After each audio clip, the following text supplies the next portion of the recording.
Maka ini dia serangan dari Beckham Putra menuju kepada Riyad. Sukar dipercaya pemirsa, sudah berada di depan gawang. Selamat datang kembali di channel saya, Iyip Marta Stories, yang menyuguhkan beragam video tentang alam, lingkungan, seni budaya, musik, sepak bola, olahraga, dan lain-lain yang saya harapkan bisa menghibur, dan menginspirasi serta memberikan informasi yang seimbang dan objektif. Jika kamu penggemar Persib Bandung dan Timnas Indonesia, playlist sport sepak bola di channel ini bisa jadi tempat terbaik buat kamu cari info lengkap dan menarik seputar dunia bola. Kamu tinggal tonton, like, subscribe, juga komentar jika ngerasa senang atau sebel.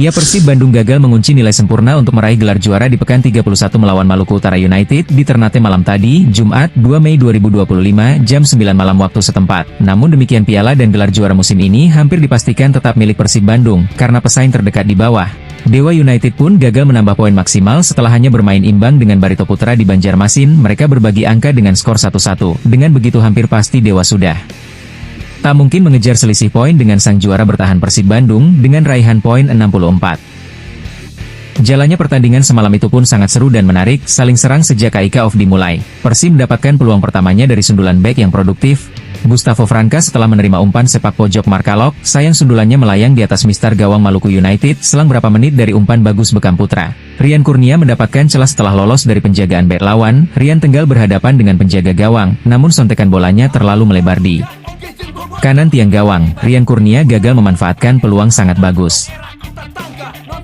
Melewati menit ke-15 giliran tuan rumah menggempur pertahanan Persib, beberapa kali percobaan tembakan dari luar kotak penalti cukup merepotkan barisan pertahanan dan penjaga gawang Persib, sampai akhir babak pertama berakhir tanpa gol.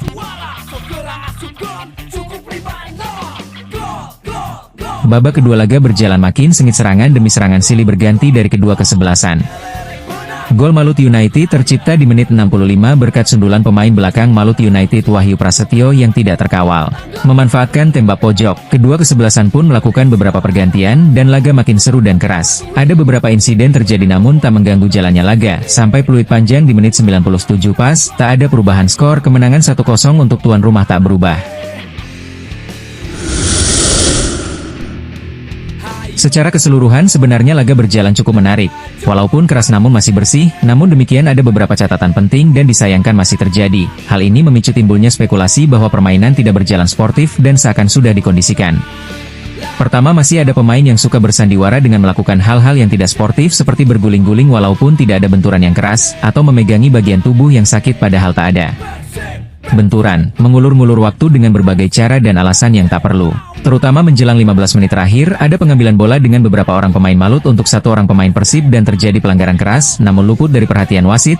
Padahal terjadi tidak jauh dari jarak pandang wasit. Kartu merah yang didapatkan Ciro Alves pun sebenarnya sangat kontroversi. Sebab sikutan Ciro Alves tidak mengenai bagian manapun dari pemain yang dianggap korban sikutan. Justru sebelum terjadi, Ciro Alves lah yang dilanggar dikerubuti 4 pemain dengan ada gerakan dorongan dari pemain yang dianggap korban sikutan. Ini pun luput dari perhatian wasit utama, ataupun wasit VAR. Sangat aneh. Bahkan Beckham Putra yang mengeluarkan darah dari hidung pun tak dihiraukan. Tak ada kartu untuk pelanggaran dan dianggap tak ada kesengajaan.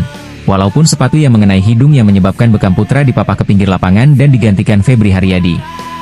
Kemenangan tipis tuan rumah pun ternodai oleh hal-hal horor dan perlakuan wasit yang tidak adil. Tidak adil, ini sangat disayangkan, padahal tanpa curang pun Persib respect dan tetap mengakui keunggulan Malut United. Bukan saja skor malam itu, tapi kualitas permainan dan daya juang yang patut diapresiasi. Inilah pir besar PT Liga dan PSSI. Fair play dan sportivitas peserta kompetisi dan kualitas wasit yang sangat lemah. Sebenarnya ini masalah lama dan klasik, tapi entah mengapa perubahan ini susah terwujud. Mungkin kualitas penyelenggar kompetisi atau bahkan PSSI sendiri patut dipertanyakan. Masih sangat terasa ada berbagai kepentingan tertentu yang diakomodir dengan mengabaikan aturan mendasar, jauh dari watak profesional. Inilah penghambat peningkatan mutu dan standar kualitas kompetisi dan sepak bola nasional secara keseluruhan. Apakah kalian setuju dengan itu, atau punya pendapat lain? Tulis pendapatmu di kolom komentar. Terlepas dari itu semua, dan kembali ke pembahasan tentang Persib juara, ya benar sekali, back-to-back Persib sudah tercipta. Walaupun masih menyisakan 3 laga terakhir, tak ada yang bisa merubah posisi Persib Bandung yang menjadi juara di 2 musim secara berturut-turut. Apalagi di sisa laganya tersebut Persib diprediksi masih mungkin menambah minimal 3 atau lebih poin dan tak mungkin lagi bisa dikejar pesaing terdekatnya. Ini semakin menegaskan kedikdayaan Persib dan dominasinya di kasta. Rata sepak bola Indonesia, kita semua para bobotoh sangat antusias menunggu pesta perayaan kemenangan itu. Jayalah Persib. Saatnya Persib Bandung berbicara banyak di tingkat regional dan Asia, semoga. Terima kasih sudah menonton, jangan lupa like, share dan subscribe. Sampai jumpa di video sepak bola selanjutnya.